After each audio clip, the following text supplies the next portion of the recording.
Hola, ¿qué tal amigos del conversatorio? Es un privilegio estar nuevamente aquí con ustedes. Sean bienvenidos a esta lección número 8 titulada La preeminencia de Cristo. Y vaya, qué lección, porque sabemos que vivimos en un mundo donde todo está peleado por ocupar el primer lugar en nuestra vida. El trabajo, los logros, los problemas.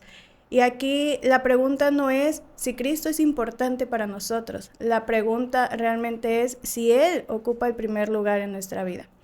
En esta lección recordaremos que Jesús no solo es importante, sino que permite que nosotros tengamos una comunión con Él y con los demás. Recordaremos que es la imagen perfecta de Dios, que es nuestro creador, que es la cabeza de la iglesia y el reconciliador del universo. En esta lección no estoy sola, me acompañan dos amigos muy queridos y conocidos que me gustaría que saludaran a todos. Hola, yo soy Keila y pues me da mucho gusto estar nuevamente aquí. Ya tenía ratito que no estaba. Sí. Y yo soy Francisco Blanco, muchas gracias por la invitación. Ahora como invitado es un gusto, pues bueno, ya me conocen, ¿verdad? Pero estamos aquí acompañando a Auro y a Keila también. Y bueno, ya adentrándonos en la lección, me surge una pregunta, pero acerca de qué es la imagen del Dios invisible, porque la Biblia nos muestra varios tipos de imágenes, pero ¿qué es realmente la imagen del Dios invisible? La representación de Dios. O sea, Jesús siempre se refirió que el Padre y Él eran uno y que el que miraba a Él miraba al Padre. Entonces podemos comprender que es la representación de Dios, que fue la representación de Dios aquí en la tierra. Y también esta lección nos habla de la redención en Jesús, que también pues es nuestro Dios, que Jesús es Dios y nuestro Creador.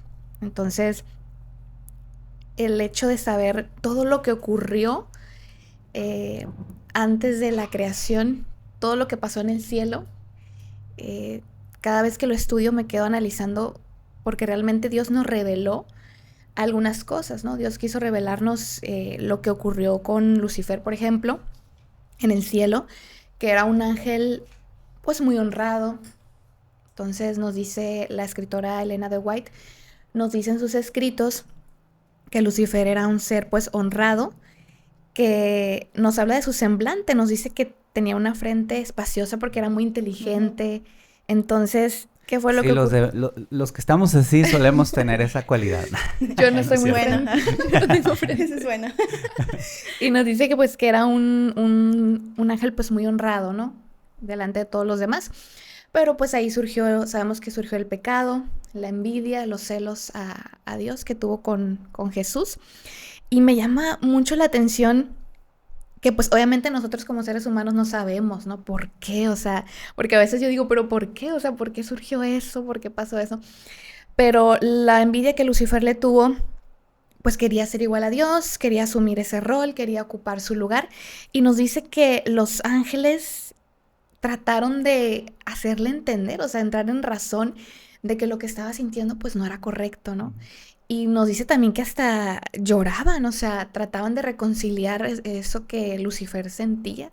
No sabemos realmente cómo ocurrió con exactitud, pero Dios nos revela a través de su palabra qué fue lo que ocurrió, ¿no? Que toda esa batalla, ¿no? Que hubo en el cielo, pero la lección nos muestra eso, de que Cristo era el Hijo de Dios. Nos vamos a estar viendo pues que es nombrado como el primogénito de la creación y pues vamos a ver a qué se refiere, ¿no? Con primogénito. Sí, fíjate, bueno, primero que nada yo comparándome con Satanás, bonita referencia, sí. Era una broma. Pero sí pasa. Ah, claro, ¿verdad? Ahorita. Sobre lo que comentas, Keila, me lleva a pensar cómo fue posible que se borrara la imagen que el ser creado, que era Satanás, tenía del Padre, de Dios Padre. Y me hace pensar también que muchas veces humanamente tenemos una referencia limitada de lo que es este concepto de imagen. Pensamos inmediatamente en las fotografías, una imagen bidimensional o la imagen tridimensional que tiene, por ejemplo, una estatua. Sin embargo, el concepto bíblico es más profundo porque nos lleva a pensar no solamente en lo que se ve, sino también en la parte conductual, en la parte física, en la parte relacional. y te lleva a pensar que la imagen que tenía Jesús era una imagen única, y aquí estamos exaltando ya su preeminencia, que es el título de la lección. Esta imagen única no la tiene absolutamente nadie más, solamente la tenía Jesús. Y al tenerla Jesús, a conservar esta imagen que nunca fue caída, Él es el único capaz de ayudarnos a restaurarla. Entonces, nosotros como seres caídos fuimos destituidos de la gloria de Dios, es decir, nuestra imagen fue menguada, fue opacada por el pecado, pero Jesucristo, que es sin pecado, es el único capaz de restaurarla. Y ahí está un punto de la preeminencia a través de la imagen que Jesucristo tiene del Padre. Así es. Y eso me llama mucho la atención también porque nos dice que nosotros como seres humanos fuimos creados a su imagen y semejanza. Es decir, sí, me pongo a pensar y digo, entonces Dios se asemeja, nosotros nos asemejamos a Él, o sea, tenemos cabeza, aunque cuerpo. El pecado nos ha distorsionado. Nos ha distorsionado, pero exactamente. se puede restaurar. Se puede restaurar y es lo que nos recalca la lección, que pues ya el pecado nos ha hecho pues completamente, ya se podría decir, nada que ver, distorsionado, sí, todo, tanto espiritualmente como físicamente. No estamos en ese aspecto, pero qué bonito es analizar, ver cómo Dios dijo, a ver, o sea, no voy a ser criaturas pues completamente diferentes a mí, o sea, que salga ahí otra cosa, o sea, sino que pensó y dijo, a ver, quiero ser algo que se asemeje a mí, especial. Ajá. Y eso qué bonito que nosotros pues podamos, que también entendamos y abrazarlo con entendimiento y con amor, de que Dios pues en su infinito amor lo hizo así, porque también retomando lo de que Jesús pues es Dios, Él también pudo haber creado a un ser y decir, a ver, tú vas a ir a morir por la humanidad. O sea, pudo haber mandado un ángel también, ¿no? Pudo haber hecho eso, pero no. O sea, lo importante aquí, y para todas aquellas personas, porque yo sé que hay personas que a lo mejor no han comprendido bien bíblicamente, porque la Biblia es clara, y entendamos esto, porque hay muchos versículos que nos dice que Jesús es Dios, ¿no? Hay muchos versículos que aquí, pues, en la lección los podemos analizar, pero nos dice que Dios envió a su Hijo, que fue Él. O sea, la única manera que Él podría haber venido aquí a la tierra a morir, y que nosotros como seres humanos debemos de aceptar, es que Él mismo se hizo hombre, o sea, vino a la tierra a morir por nosotros. O sea, era la única forma de que el sacrificio valiera la pena, pues. Entonces, qué bonito es ver eso, que no fue otra persona que vino, un ángel, no iba a ser la misma, sino el mismo Dios se hizo hombre y vino a nacer aquí como bebé. Entonces, eso es lo más bonito que nosotros como sus criaturas debemos de entender, aceptar, valorar y abrazar, y también valorar, ¿no? El sacrificio tan bonito que el mismo Dios hizo. Así es. Así es, nosotros fuimos creados a imagen de Dios, pero esa imagen se dañó por el pecado. Pero Cristo vino, como lo mencionaste, a mostrar perfectamente la imagen de Dios, y el Espíritu Santo la está restaurando en nosotros. Entonces, aunado a lo que tú mencionabas, Kay, ¿por qué es importante saber quién murió por nosotros? ¿Por qué nos debe de, como por así decirlo, alegrarnos el saber quién murió por nosotros? El saber que no fue, como tú lo dijiste, una persona o un ser creado, sino Dios mismo fue el que mandó a su Hijo, se hizo carne y se sacrificó por nosotros. ¿Por qué es tan importante que nosotros entendamos esto? Sí, bueno, creo que gran parte de lo que preguntas lo acaba de contestar Keila. Yo complementaría y enfocaría mi respuesta en la figura del primogénito. Hace un momento comentábamos que humanamente nosotros tenemos el concepto del hijo primogénito como una clasificación, el tiempo en el cual nació el primer hijo, ¿no? Uh-huh. Entonces asignamos al primer hijo de la familia, pues, este título de primogénito. No obstante, la Biblia tiene un significado más profundo, da un significado más importante a la palabra primogénito, y esto creo que viene a contestar la pregunta de por qué tenemos que valorar tanto el hecho de que Jesús haya dado su vida por nosotros. Y se refiere a que la primogenitura, más que relacionarse con un hijo mayor, se relaciona o tiene que ver con la relación que existe entre hijo-padre. Por ejemplo, vemos varios casos en la Biblia, Isaac, el mismo Jacob, el mismo José, que tuvieron cierta predominancia, por así decirlo, dentro de la familia, no siendo los hijos mayores. El mismo Dios menciona de David, él es mi primogénito, le llama para sí primogénito, siendo que David era el último de los 8 hijos que tenía Isaí. Entonces, de esta manera debemos entender el concepto de primogénito como aquel que tenía la preeminencia o una relación especial con el Padre. Por esa razón, Jesús, con su perfecta y única relación integrada con el Padre, podemos entender que fuimos privilegiados o fuimos especiales en el corazón de Dios. Tanto fue así que este hijo primogénito, en el contexto que acabamos de decir, Dios lo aceptó como ofrenda. Entonces el mismo hijo también se puso como mediador, ¿verdad? Como redentor. Viene a dar la vida por nosotros, por ti, a ti que estás detrás de la cámara, por los que estamos aquí. Y no fue cualquier cosa, una simple criatura. No, fue el Hijo de Dios quien no tuvo su divinidad y su poder como cosa que aferrarse, sino que decidió poner su vida. Ahora, el apóstol Pablo en Colosenses capítulo 1 le da esta preeminencia, declarándolo no solamente como el único poderoso, como el único soberano, como el único creador, sino que también dice de él en el capítulo 1, versículo 15, viene un versículo bien interesante, bueno, de hecho del 15 hasta el 17, que habla de una palabra que debemos de entenderla y que es todo, ¿verdad?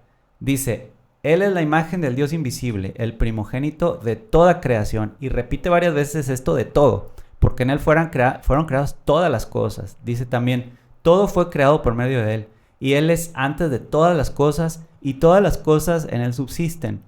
Esta expresión de todo no solamente tiene que ver con la cualidad espacial, es decir, que es dueño de la tierra, no solamente es creador de la tierra y de todo lo que en ella hay, sino que es redentor de la tierra y de todo lo que en ella hay. Ontológicamente también, Pablo habla de lo visible y de lo invisible, es decir, tiene dominio, incluso un factor también unificador en el universo, tiene dominio sobre las potestades, sobre los principados. Es decir, cuando hablamos de la figura del Hijo de Dios, no es cosa menor.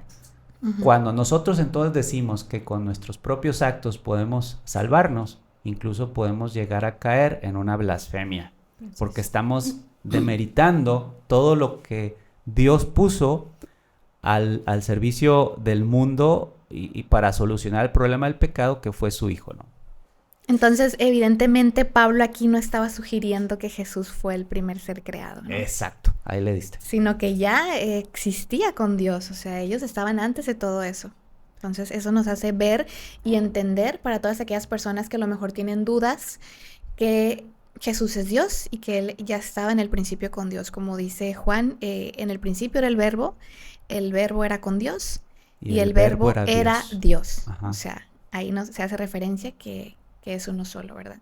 Entonces, aquí podemos comprender que Cristo es el creador de todo y que, como dijo Taves, Francisco, que podrían añadir nuestras obras a lo que Dios, Jesús, ya hizo por nosotros. ¿Qué tan alejados estamos nosotros de hacer lo que Satanás hizo? De envidiar, de juzgar, de criticar a los demás. Sí. ¿Verdad? Y ¿estamos queriendo ocupar el lugar de Dios o estamos queriendo que Dios ocupe el primer lugar en nosotros? Porque sabemos que Dios es la cabeza de la iglesia. Dios es quien dirige a la iglesia y nosotros somos su cuerpo. Sí, ahí está el problema de Satanás, ¿verdad? Que quiso usurpar un lugar que no le correspondía. Y en muchos sentidos, cuando nosotros tratamos de salvarnos por nuestras propias obras, tratamos de hacerlo de Satanás. Tratar de salvarnos por algo a través de un medio que no nos corresponde y que nunca podríamos proveerlo, ¿verdad? Que es la salvación que solamente viene por Jesucristo. Entonces, recordemos, la imagen de Dios es perfecta, santa, esta imagen la teníamos nosotros en el inicio, pero el pecado la ha distorsionado y nos ha alejado de la imagen original. Pero el único que conserva la imagen es Jesucristo y por lo tanto es el único que puede restaurarla. Entonces, mencionaste, Aurora, algo bien interesante que es el tema, es una metáfora, ¿no? Bíblica, donde dice que Jesucristo es la cabeza de un cuerpo llamado iglesia. Piensa esa iglesia como personas, no como un templo de muros, ¿no? Así es. Entonces, aquí tenemos entonces la actividad de testificación y el evangelio que nosotros podemos vivir. Porque alguien podría también decir, bueno, si no me toca hacer nada, todo lo ha hecho Jesucristo, pues entonces me quedo cómodo. Y no es así. Por eso Pablo pone la metáfora. A ver, Jesucristo es la cabeza, pero ustedes pueden servir también como miembros de este cuerpo de forma que venga a unificar la iglesia y de forma que otros conozcan a aquella solución redentora que es Jesucristo. Recordemos también que, como decía Keila, Dios pudo haber mandado a otro ser, a un ángel, incluso a una persona, pero no lo hizo así porque las exigencias del pecado no hubieran sido cubiertas, salvo con la figura de Cristo. Entonces Cristo nos pone dentro de una iglesia, de un pueblo, en donde te dice, bueno, yo soy la cabeza, sométete a la unidad como yo me someto al Padre, yo quiero que ustedes sean uno también en mí, y llama a la iglesia y la desafía a que sean uno también. Ahí es donde podemos trabajar y servir, ¿no?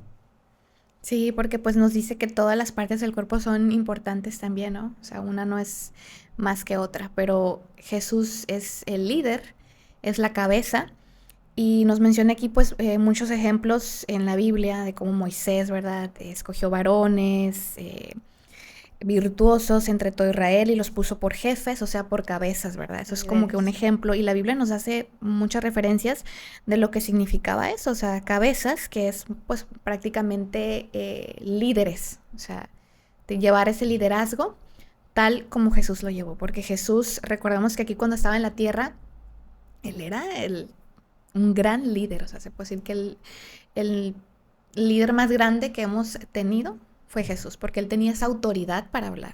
Cuando hablaba con todas las personas, él tenía esa autoridad porque pues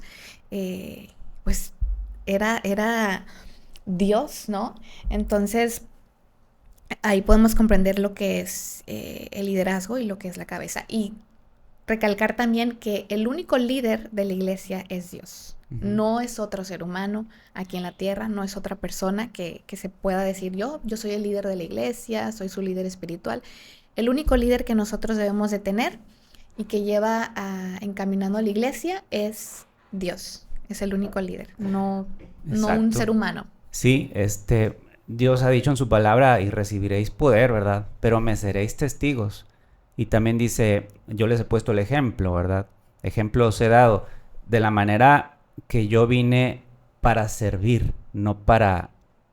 yo vine para servir. De esta misma manera nosotros también tendríamos que actuar, obrar como siervos. Hay un concepto, ahorita que mencionaste liderazgo, que en la modernidad se le ha nominado como liderazgo transformacional. Bueno, es un concepto nuevo, una forma de llamarle bonita. Sin embargo, en la Biblia tenemos el mejor ejemplo en Jesucristo.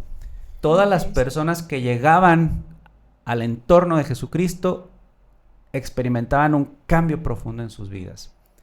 Y esto es bonito porque nos desafía a nosotros a pensar que cuánto tenemos que esforzarnos por lograr esto, ¿no? No con fuerzas propias nada más, sino pidiéndole a nuestro Señor Jesucristo que seamos factores de cambio. Es decir, que las personas que llegan a nosotros, que no sigan siendo las mismas, que cambien para bien siempre, ¿no?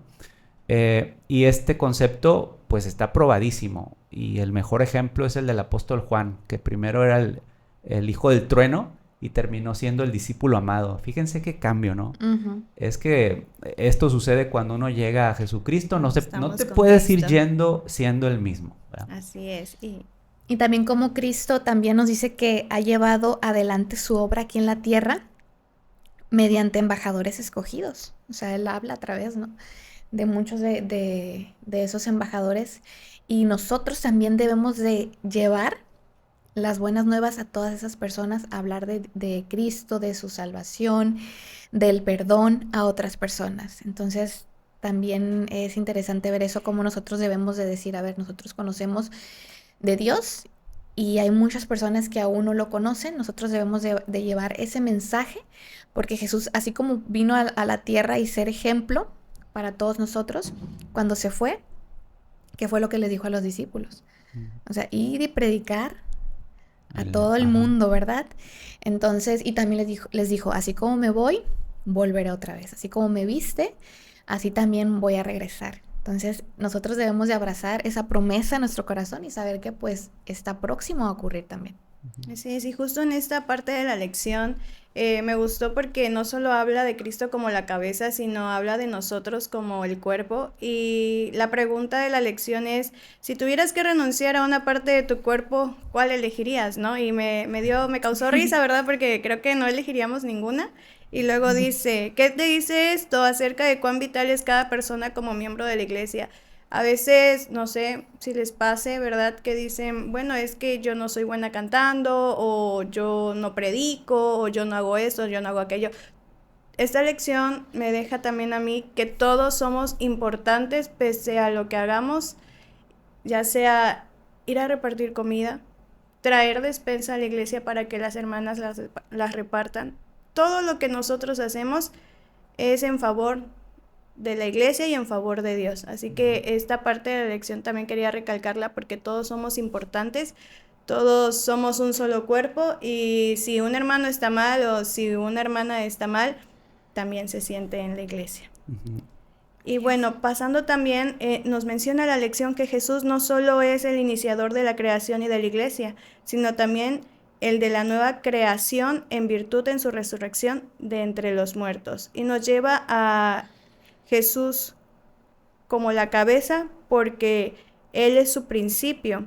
Esto significa que la iglesia nace de Él, vive por Él y se dirige hacia Él. Cristo no solo manda, da vida y origen a la iglesia. Por eso es que es la preeminencia y el principio. Sí, hay dos palabritas en el Antiguo Testamento que relacionan justo la palabra cabeza y la palabra principio o inicio, ¿no? Y son muy parecidas, Rosh y Reshit. Pareciera que son de la misma raíz. No sé si alguno de los amigos teólogos que ande por ahí que nos pueda comentar. Pero aquí lo que comenta la lección es que en este sentido el Antiguo Testamento presenta a Jesucristo como el inicio de la humanidad. Luego en el Nuevo Testamento, sí, por ejemplo en el libro de Colosenses, como lo descubre Pablo, presenta a Jesucristo como el iniciador de la iglesia. Y volvemos a la palabra clave de la lección, que es la preeminencia de Jesucristo, es decir, la preeminencia que tiene que ver con la excepción, el único que tiene las cualidades, el ungido, que es Jesucristo, esta preeminencia que tiene para ser el principio, para ser la cabeza, para ser el primogénito, para ser la imagen del invisible. Entonces, todo eso lo trae Pablo y luego rescata otro concepto que también mencionaste, Aurora, y que es también el iniciador de la nueva creación. De hecho, no por nada Pablo le menciona como el primogénito, ¿verdad?, de entre los muertos, porque fue el primero que resucitó. Y ojo aquí, vamos a reforzar el concepto de primogenitura. Si nos vamos a la historia bíblica, la resurrección de Cristo no fue la primera resurrección que existió en la Biblia o que cita la Biblia. Hay varios pasajes en el Antiguo Testamento incluso de personas que resucitaron. Entonces, en ese sentido, volvemos a confirmar que el concepto de primogenitura en la Biblia no necesariamente se refiere a que es el primero creado o el primer hijo, ¿verdad? Como alguien podría pensar, ahí está la evidencia de que Jesús fue creado porque es considerado la primer criatura, es decir, fue creado como primero. No se refiere a eso. Se refiere a la preeminencia y a la relevancia que esto tiene. Por esa razón se le dice el primogénito, el primer resucitado, pero con la preeminencia que correspondía a que gracias a esa resurrección garantizaba la resurrección de los muertos en el día grande del Señor cuando Jesucristo venga, ¿verdad? Así es. Ahí está el punto. Wow, y qué cambios deberíamos hacer para experimentar de manera más plena la preeminencia de Cristo en nuestra vida. Fíjate que yo contestando esa pregunta puse que para vivir la preeminencia de Cristo necesito pasar de admirarlo a darle el control de mi vida. Necesito hacer ese cambio permitiendo que guíe mis decisiones, permitiendo que guíe mi tiempo y mis reacciones diarias. Fíjate que sobre eso yo he pensado mucho en las razones por las cuales la gente se va de la iglesia y he llegado a pensar, y tengo evidencia para eso, de que los que se van de la iglesia se van porque han olvidado, porque están agradecidos con Dios. Así es. Entonces, la acción de recordar es bien importante. ¿Por qué? Porque también tengo una larga lista de versículos en mente donde pareciera que Dios sabía que en los posteriores días un grave problema del pueblo iba a ser que se iban a olvidar. Ujú. Muchos pasajes que dicen, y acuérdate, y recuerda, y acuérdate que te salvé de Egipto, y acuérdate del día de reposo. Siempre acuérdate. Acuérdate y no me olvides. Entonces, ¿por qué es importante acordarme todos los días? Porque estoy agradecido con Dios. Porque del corazón agradecido nace el servicio. Pero un servicio genuino, no un servicio en el cual yo pretenda ganarme la salvación. Porque ya vimos que esto sería totalmente espurio. Incluso rayaría en el pecado, ¿no? Porque solamente Cristo me puede restaurar y salvar. Entonces yo diría eso, ¿cómo atesorar este milagro de la redención y la preeminencia de Jesucristo en mi vida?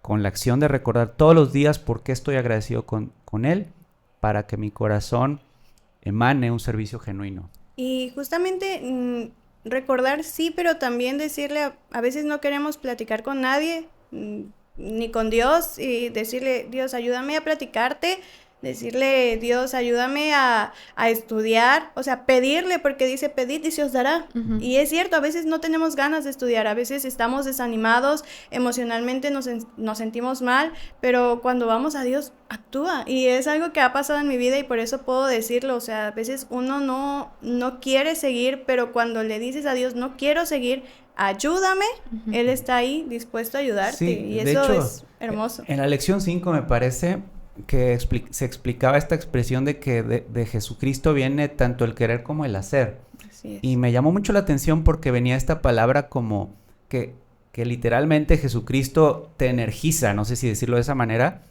hace que nazca en ti esa energía Así es. para querer y para hacer, para obrar, ¿no? Entonces, pues por esa razón entiendo también que Jesucristo es todo, ¿no? Y- Todo para nosotros. Y justo viene hilado a lo otro porque la reconciliación no nace en nosotros, no es como que, sí, me voy a reconciliar con él. No, nos dice que viene de Dios, es Dios quien toma la iniciativa para Ujú. ayudarnos. Entonces nuestro crecimiento en la gracia, nuestro gozo, nuestra felicidad depende únicamente de la comunión que tengamos con Dios. Entonces debemos nosotros de estar estrechamente en comunión con Dios, o sea, todos los días, a cada hora, para que podamos crecer en esa gracia. Entonces, tenerlo siempre en mente, como dice Aurora, si en algún momento pues nos sentimos débiles en la fe, ir al Creador, el único sustentador que nos puede dar esa motivación, ese deseo y sobre todo ese amor para Él, para poder buscarlo y estar en comunión con Él. Sí, es que este tema de la reconciliación es un grave problema. El hecho de que por nosotros mismos, y me estoy poniendo en el lado de la humanidad, no podemos reconciliarnos, como bien dices. Ujú. O sea, no es de que el día de hoy amanezco y ya me reconcilio contigo, mi Dios. No, suena bonito, pero no es así. Así es, no, Por no eso es así. Pablo dice a los Corintios que ahí estaba Dios reconciliando consigo al mundo a través de Jesucristo. Esto, y vuelvo al tema y a la palabra de preeminencia, esto nos habla de la preeminencia de la figura de Jesucristo, es decir, lo necesario que es la figura de Jesucristo, la plenitud del Hijo de Dios para lograr esta reconciliación, porque era una tragedia. Si no existiera la figura redentora de nuestro Salvador, esto sería una tragedia. Pero gracias a la gracia de Dios que existe la figura redentora de su Hijo Jesucristo, dice, venid y poneos a cuenta, ¿verdad? si vuestros pecados fuesen como la grana, como la nieve serán emblanquecidos, y si fuesen rojos como el carmesí, vendrán a ser como blanca lana. Es decir, cambios radicales, como algo imperfecto, un pecado rojo como el que nosotros podemos tener, todos hemos pecado, puede cambiar tanto a la finura, a la blancura de un color tan nítido como es el blanco, ¿no? Valga la redundancia. Entonces, en ese sentido podemos ser partícipes de la reconciliación. No es tan sencillo como decir me quiero reconciliar. Y bueno, también en esta parte de la lección me pone feliz y a través triste, porque es que Dios nos ama tanto, que mandó a Cristo a morir por nosotros cuando nosotros realmente no lo merecemos. Y Dios, a través de Cristo, que es la imagen de Él, nos da a entender cómo es Él. Y Él es amor. Y nos dice la lección que el cielo contempló con pesar y asombro a Cristo colgado de la cruz. Y yo sé que hay películas y imágenes y lo que hayamos visto, pero debemos de contemplarlo nosotros también como no merecedores, y como que Dios vino a morir por nosotros para que nosotros pudiéramos así ser reconciliados también con el Padre. Así es, pues creo que ya vamos casi cerrando. Sí, sí. Yo solamente quisiera comentar algo que me ha dejado esta lección de forma muy resumida, y me voy a lo que dice el apóstol Pablo en el capítulo 1 de Colosenses. Él está haciendo oración por los de Colosas para que anden en la voluntad de Dios. Después, más adelante en el contexto, Pablo hace una polarización, ¿verdad? Presenta dos escenarios entre el reino celestial o el reino de luz y las potestades de las tinieblas. Este contraste que hace Pablo es algo que no tiene solución en nuestras propias fuerzas, porque más adelante Pablo introduce la figura de Jesucristo como el Redentor. Entonces pareciera ser que Pablo nos está diciendo también a nosotros que es importante que andemos en la voluntad de Dios, que en la medida que nos acercamos a la voluntad de Dios, nos acercamos al reino celestial y nos alejamos de la potestad de las tinieblas, pero no por nuestro esfuerzo. Y entonces es cuando Pablo pone el concepto de la preeminencia de Jesucristo. Dice, gracias a la actividad redentora de la figura de Jesucristo es que tú puedes acercarte al reino celestial y alejarte del reino de las tinieblas. Eso es lo que a mí me queda en esta figura de la preeminencia de Jesucristo. Y a mí, pues, el entender, como estábamos comentando, el grande amor que Dios nos tuvo a toda la humanidad para venir a morir por nosotros.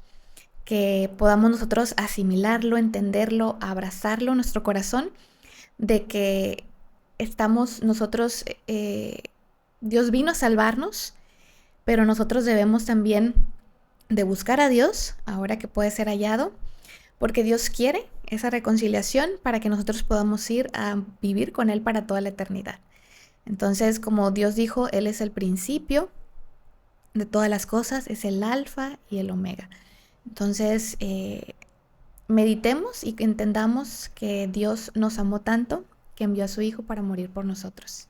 Así es, esta lección a mí me deja que fuimos creados a imagen de Dios. Esa imagen se dañó, pero Cristo vino a mostrar perfectamente la imagen de Dios.